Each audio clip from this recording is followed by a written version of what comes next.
Your earliest memory is your father's hands, large, warm, completely certain, lifting you above his head in a garden full of lemon trees while your mother laughed from the doorway. You are 2 years old in this memory. The sky above you is the blue of the Sinaloa afternoon, and your father is laughing, and for approximately 4 seconds, you are the highest point in the entire world. This is the truest memory you have. It is also the most dangerous one, because for the rest of your life, every time the world tries to tell you who your father is, you will return to this memory. To the lemon trees. To the laugh. To the 4 seconds at the top of the world.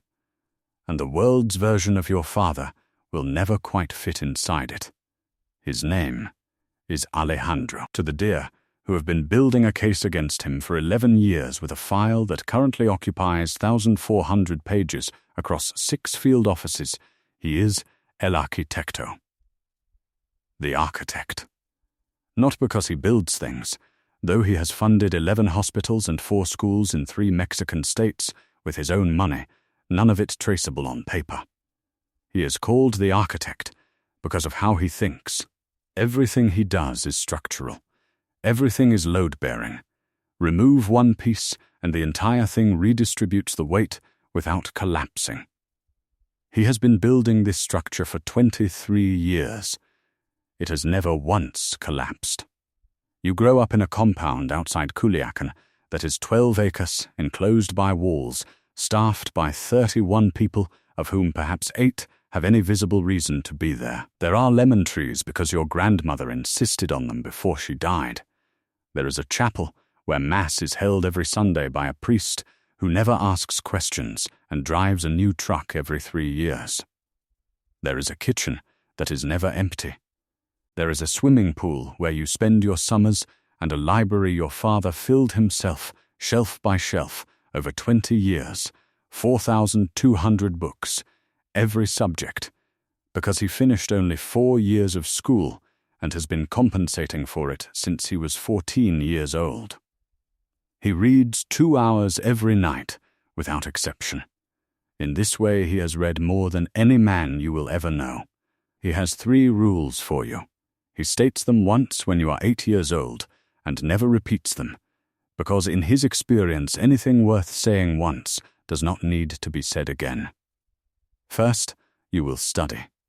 Not as a performance, not as a cover, but because an educated mind is the only thing that cannot be taken from you. Second, you will never be cruel to someone smaller or weaker than you, because cruelty to the powerless is the single quality he does not forgive in anyone, including himself. Third, you will never lie to him, not about anything. If you break something, you tell him.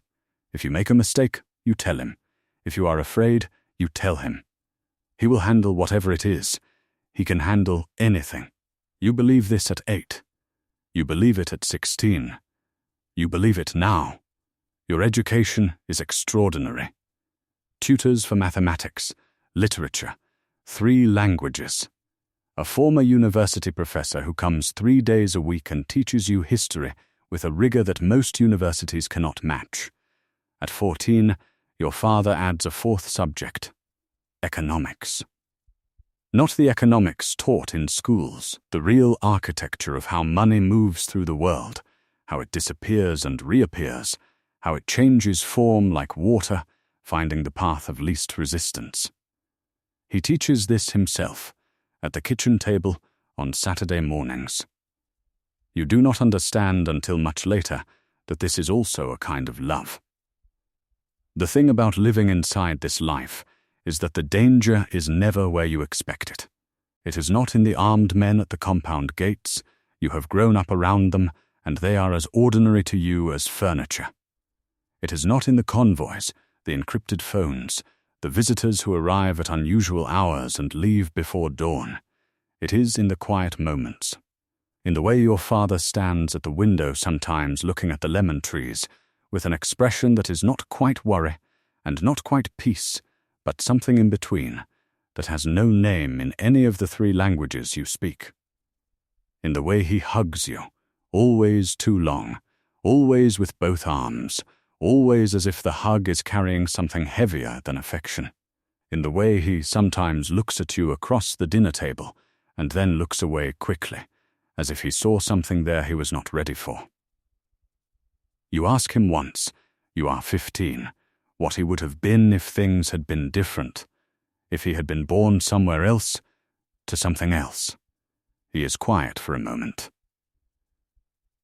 You are sitting on the steps of the chapel after Sunday Mass. The lemon trees are in full fruit. He says, I would have been an architect. A real one. Buildings. He says this simply, without self-pity the way he says most things, as information, not complaint. He says, your grandfather had nothing, and I had less, and the world only offered one door, and I walked through it. He pauses. He says, you will have other doors. This is the only thing I have ever built that I am certain was right. He means you. He means your education, your languages, your uncruel hands, your habit of telling the truth. He means the doors he will never be able to walk through himself. The first time you see your name in a Dear document, you are 16 years old. A journalist, careless, later regretful, publishes a partial leak online that is taken down within 4 hours, but not before you see it. Your name appears twice. Son of Alejandro, in connection with the investigation. You read it in your room, and then you close the laptop, and you sit with it for a long time. You are not surprised. You have understood the shape of your life for years. What surprises you is how small the words look on the screen. How ordinary. 2 references in a 3,400-page file, and they contain everything and nothing simultaneously. You do not tell your father immediately. You wait 4 days. Then you tell him, because of Rule 3, because you have never broken Rule 3 and you are not going to start now. He listens. He nods once. He says, I know. He has known for 2 years. He has had conversations you were not present for to ensure that your name goes no further in that file. He tells you this without drama, the way he tells you everything, as information. Then he says, when you leave for university, you do not come back here. You go forward. Only forward. You understand. You understand. You are 17 now. In 3 months you leave for a university in Spain, a real university, applied for under your real name, accepted on the merit of an application essay that your tutor called the finest piece of student writing she had read in 15 years of teaching. Your father read it twice. He said nothing. He folded it carefully and put it in the inside pocket of his jacket, over his heart, and walked out to the lemon trees. The night before you leave, he comes to your room. He sits beside you. He does not speak for a while. The compound is quiet. The lemon trees are dark shapes outside the window. He puts his hand on your shoulder, large, warm, completely certain, the same hands from the earliest memory, the same hands that lifted you above the world when you were 2 years old. He says, everything I built so you would not have to. He says, go build something I cannot imagine. He says, call your mother every Sunday. Then he stands up. He straightens your blanket. He goes to the door. He does not look back. He never looks back. It is the bravest thing you have ever seen anyone do.